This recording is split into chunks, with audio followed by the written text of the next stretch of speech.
Yeah!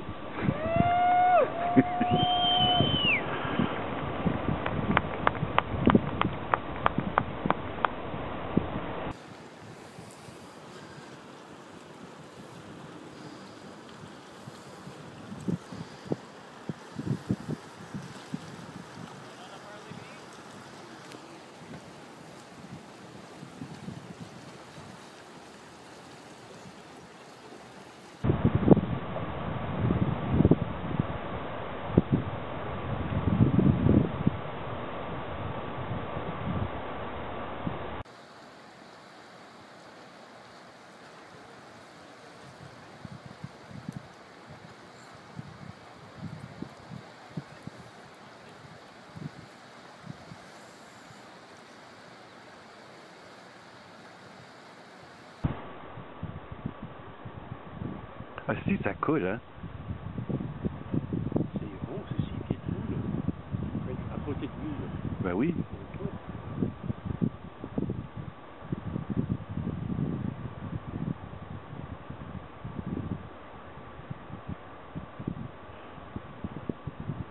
J'arrête, je regarde ça.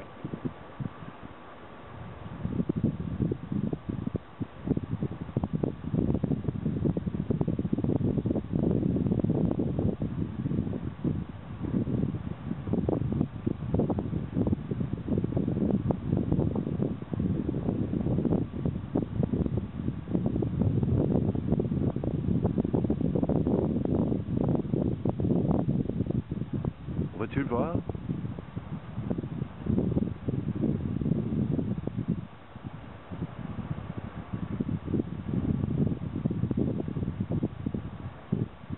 On va-tu le voir? Tonight. Oh my gosh, that's like, Ben, je veux dire, il doit. that's like 9 o'clock tonight or 9. No, it's 10. like this was like 10. It's just going to be like 10, 20. Yeah. Because every day the shift is Yes. about 45 minutes. So basically every tide is like a 20 minutes or so. So you're going to try it again tonight? Oh yeah, yeah. I mean they say because of the dominant wind, it's 20% bigger in the evening. Okay. You don't see it so much because obviously when it's dark, Right. you don't realize how, the power of it because it's hard to monitor, right? Yeah. But if the water elevation is like 20% higher, that means it's 20% more push. So that's the thing. You have to build like a knowledge and see the image and say, okay, try to get landmarks and say, okay, here it's working on this side. On the other side is like a little channel. Yeah, it's disappointing, Better day tomorrow. Yeah, oh, no, tonight. Tonight. Oh my gosh, that's like 9 o'clock tonight or 9. No, it's 10. like this was like 10. It's just going to be like 10, 20. Yeah. Because every day the shift is Yes. about 45 minutes. So basically every tide is like a 20 minutes or so. So you're going to try it again tonight? Oh yeah, yeah. I mean they say because of the dominant wind, it's 20% bigger in the evening. Okay. You don't see it so much because obviously when it's dark, Right. you don't realize how, the power of it because it's hard to monitor, right? Yeah. But if the water elevation is like 20% higher, that means it's 20% more push. Oui. Donc j'aurais demandé comment c'est, il m'a dit ça va casser d'une berge à l'autre. Et au début c'est vrai que ça cassait d'une berge à l'autre. Et quand c'est arrivé dans le coude, peut-être parce qu'aujourd'hui il n'est pas encore assez puissant, du coup il s'est affaissé et moi j'étais à la partie affaissée. Quoi. Juste après le coude, la vague Ouais, a en cresté. fait, dans le coude. On l'a Ouais, en fait il y a un coude, ça tourne de peut-être sur 90 degrés et là nous on appelle ça un estuaire. Il y a un petit tributary Yeah. qui est juste du début. Tu l'avais manqué de pas loin, ça c'était débutait à juste en 50 avant. mètres. Parce que de derrière, je voyais le déferlement, le mascaret déferlant, il était à 50 mètres. J'étais juste au mauvais Ah non, ça aurait été parfait, ça aurait été la crest, c'était parfait là. Après, bon, voilà, c'est... Mais la vague ne roulait pas bien comme d'habitude. Non, c'est juste que du coup, là où j'étais, moi, tu sais, j'essayais avec la rame de sauver la profondeur. Je voyais quand même qu'au milieu, il y avait de la profondeur. Mais comme les gars des pompiers m'ont dit, ouais, ça va casser d'une berge à l'autre, bon, j'aurais fait confiance. Et en fait, c'est vrai qu'au début, ça a bien cassé. D'ailleurs, de l'autre côté, on voyait, il y avait peut-être 2 pieds. Hein. J'étais impressionné par la première vision que j'ai vue, c'était magique.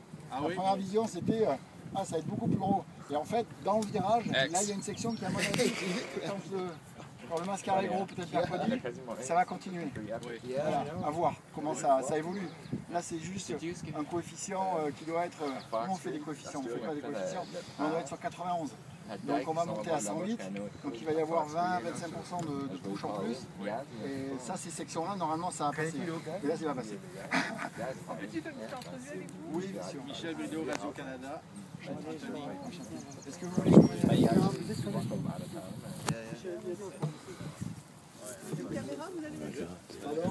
Oui, c'est une petite GoPro. J'ai peur que c'est pas enregistré grand chose pour l'instant parce que j'ai raté.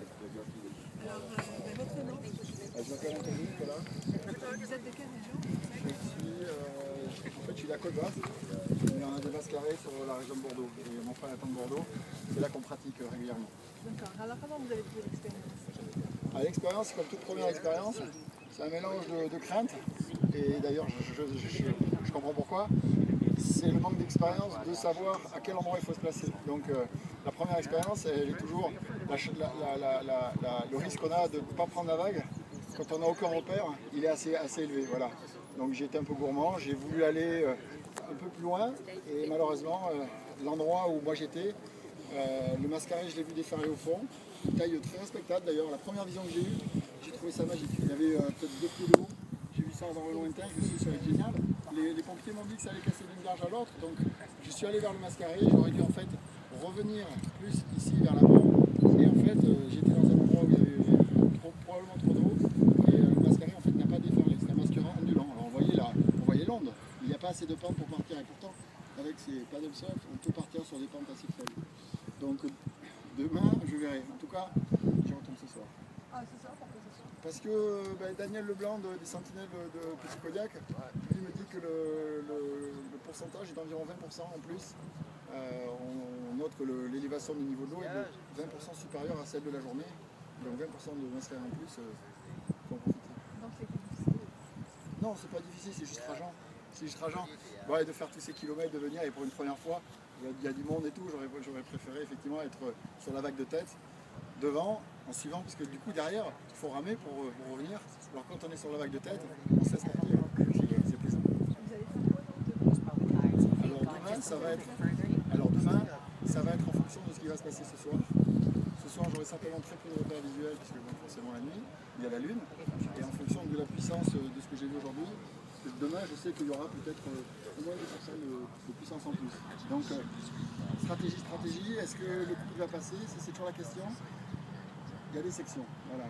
Et comme la rivière en fait, est assez peu profonde, ces sections ont tendance à s'enchaîner. Mais il y a quand même des endroits, et là, il faut que j'arrive à les trouver. Idéalement, il faudrait, pour une première, le survoler en ULM, ou le suivre en bateau, et après prendre des marques sur les cartes, pour ensuite se dire si c'est cet itinéraire je veux. Mais comme ça change tous les jours et que comme j'ai pas du LM, mais ça va se faire comme ça sur une technique hit and miss.